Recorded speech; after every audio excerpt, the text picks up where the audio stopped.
That's it. All right, the title of Stan's speech is After the Christmas Tree Has Been Taken Down.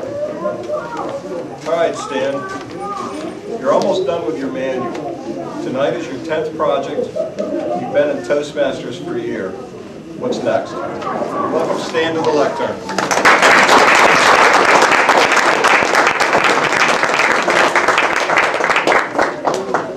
Gracias, Senor Toastmaster. For my English-speaking friends, thank you, Tim. Honored guests and fellow club members, it is great to be here. Ho, ho, ho. Let me have good to hear ho, ho, ho. Okay, thanks. Joanne, I'm sorry.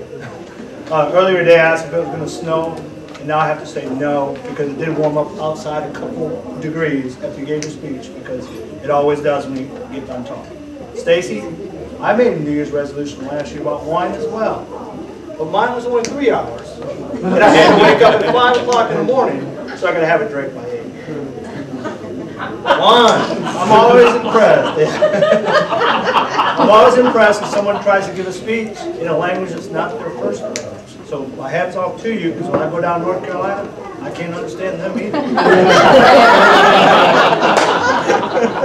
What an incredible journey. This is my 10th speech. If you asked me if I knew I'd be here giving my 10th speech today, I'd say no. It's too far in the future. It's something I'm not even looking at yet. But I looked through my Competent Communicator manual, because I actually had some of my fellow club members say, are you sure it's your 10th speech? Because time flies when you're having fun. And that's exactly what I've been going with. I looked through the manual, and I saw that. But a lot of things in that manual reminded me of this journey for the last year. Some of my speeches had a lot of humor. That's in my personality. Other parts of my speeches were a little negative, because I tried to take myself out of my comfort zone, which was recommended by one of my mentors who wasn't assigned to me. And that's exactly what I did. That's exactly what I did. It was a very pessimistic point of view that I was trying to reflect on. So, what a year it's been. January 20th, what happened? Anybody? January 20th? Back corner, Obama took office. You're absolutely correct. Sorry about that, I'll speak up. Competition next door. June 25th, 2 things happened. Anybody can tell me one of them? Halfway through the year 2009? What is it? Michael Jackson died, which actually masked or covered up a little bit another person died. Anybody remember who that was? Farrah Fawcett. Farrah Fawcett. That's right. That's right. When you look back and you think about how long ago that was, it seems like a long time. But actually, it's a blink of an eye. It really is.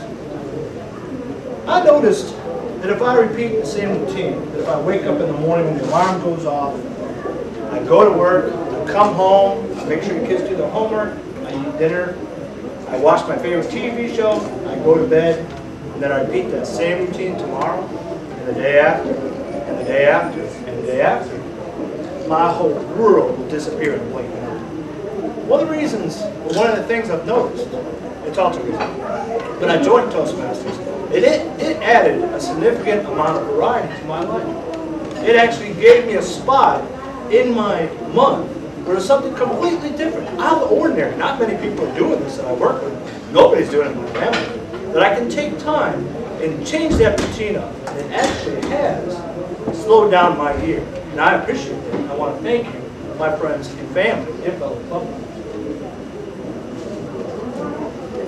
I haven't told anybody the joke that made me join Toastmasters. Matt heard it. I was at work. It was completely inappropriate. And I'm going to share that with you today. I was doing a United Way presentation in front of the whole station. And all my co-workers, everybody I've worked with for 10 years is sitting out there. In the United Way presentation, it breaks it down into different segments that says, we're going to help feed the homeless. We're going to clothe the people that are walking around the streets naked in the wintertime because it's too cold. They got to have clothes. When I got up to the homeless part, I said, this is a point that touches near and dear to my heart. Because just the other day I was at the post office, and there was a guy sitting on the sidewalk eating grass. I said, oh man, that's terrible. And he says, oh, I was laid off during the recession. I have to eat grass to eat. I heard fiber's good for my diet. Oh, and I said, sir, come with me. I have food, I have a new car. Please join me and my family. Get in my car and let's go. And he said, well, I would, but I can't because my family pointed at the park next to the new Newport News post office. Went to the park next door, and there was 2 kids out in the field. They were also eating grass. He says, I can't leave them. And I said, well, by all means, bring them with us. On the way home, I actually had to roll down the window because his family was, well, never mind, I'm going to spare you those details. He starts crying. And he said, oh, I can't believe you're doing it. Thank God, I can't believe you're doing this for me and my family. Completely appropriate, so close to Christmas. I said, what? You're actually doing me the favor. Because the grass around my house is about a foot tall. When I gave that presentation, I didn't tell them it was a joke. So I reeled everybody in until the punchline came out. And all the United Way bigwigs were behind me. One guy was stabbing me in the back, and I'm like, I never would have done that. About 2 weeks later, I had a performance evaluation, and my boss said, you know what you need to work on? Here I am. And I'm glad she told me to come. I'm glad she recommended Toastmasters, because it's been a wonderful chance. When I first came to the club, I couldn't help but glance around and notice some people had been here for a really long time. Some people only about 6 months. But there are individuals that make a career. I haven't heard about the retirement plan. But it sounds like Toastmasters has a good one, because some have been here for 30, 40, 50, 60, 70, 80 years.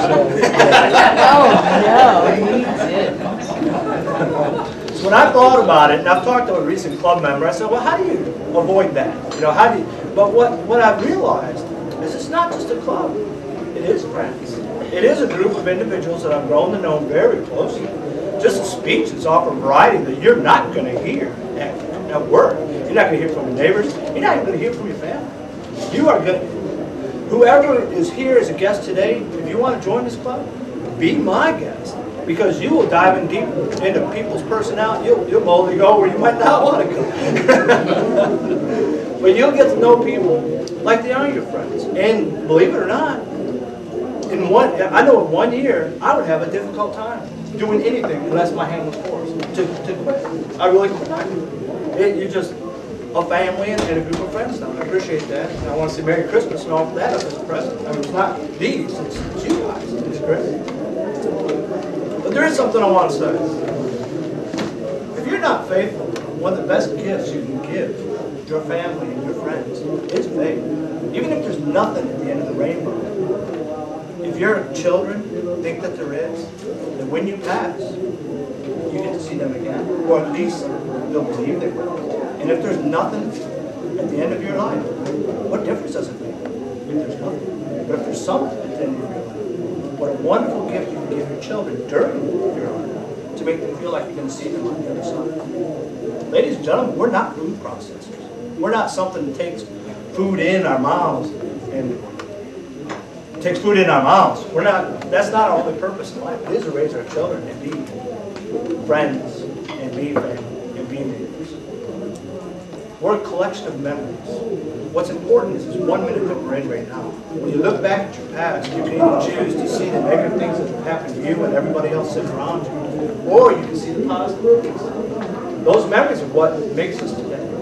And this 1 minute that we're in is vital. This 1 minute right now, because the next minute isn't promised. What's already happened has happened. But take where you're at right now, in the chair that you're in, and enjoy the life that you want. It's a wonderful gift. And live the minute for what it is. It could be your last one. People used to say, live each day like it's your last. I want you to take it back to a minute, because it is that important. Happiness? It is as easy as friends, food, and family. That can't be all of this. One thing that's going on in today's society is choice. A lot of people have negative attitudes when you turn on the news, and it's all about the choices being taken away. But one thing we all have, right here, right now, is choice. We all chose to be here. We're not making a living. We chose to be right here, right now, in this one week, and it's a wonderful opportunity. There is something I'm choosing, starting in January. I'm touring convalescent homes doing stand-up comedy. It's going to be a lot of fun. Anybody's welcome to join me if they want to. I'm going to have a projector, a couple PowerPoint presentations, a cup with a string for the guys hard hearing, and back to the audience, and still a wake home. So if you want to join me, be my guest, but remember, live this minute like it's your last. And Merry Christmas, everyone. Merry Christmas.